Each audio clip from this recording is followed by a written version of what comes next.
Malegaon blast case में मुंबई की NIA court से बरी होने के बाद साध्वी प्रज्ञा आज भोपाल अपने घर पहुंची। साध्वी प्रज्ञा का घर पहुंचने पर ग्रैंड वेलकम किया गया। उनके समर्थकों ने उन्हें घेर लिया। ढोल नगाड़ों के साथ साध्वी प्रज्ञा का स्वागत हुआ। उन पर फूल बरसाए गए।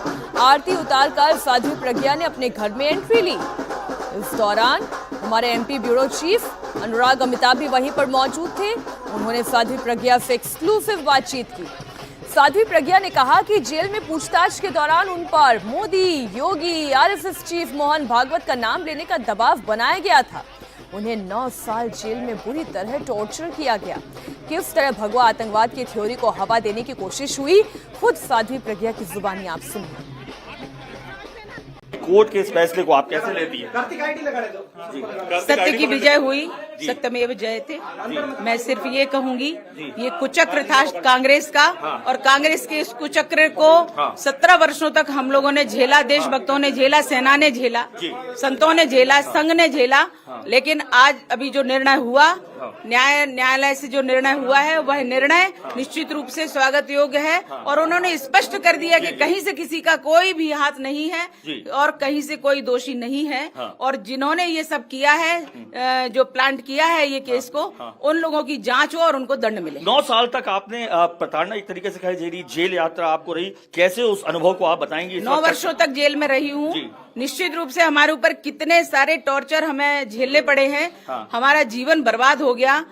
किसी प्रकार से हम उसमें अपने को मजबूत नहीं पाते हैं, क्योंकि शरीर में इतनी चोटें हैं कि हम बिस्तर पे अधिक रहते हैं और काम कम करते हैं।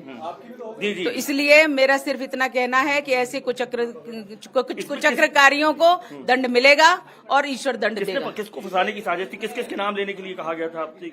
मैंने नाम बता दिए हैं। मैं अभी था नहीं उस वक्त जिस वक्त। किसको बताया? नरेंद्र मोदी जी के लिए कहा? नरेंद्र मोदी जी के लिए कहा, योगी जी के लिए कहा, इंद्रेश जी के लिए कहा, माननीय भागवत जी के लिए कहा, राम माधव जी के लिए कहा, और कुछ नाम मैं भूल गई हूँ। आपको लगता है हिंदू आतंकवाद को गढ़ने के लिए आपकी अरेस्टिंग की गई थी ये शब्द, ताकि सामने ये षड्यंत्र था, ये कांग्रेस का षड्यंत्र था, और ये छोटा मोटा षड्यंत्र नहीं था।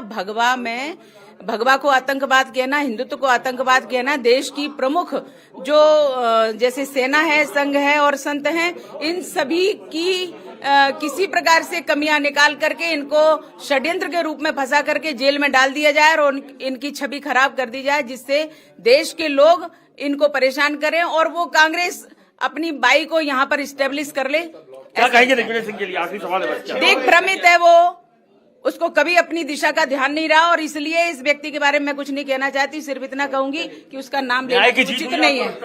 न्याय की तो जीत सत्यमेव जयते हुआ है।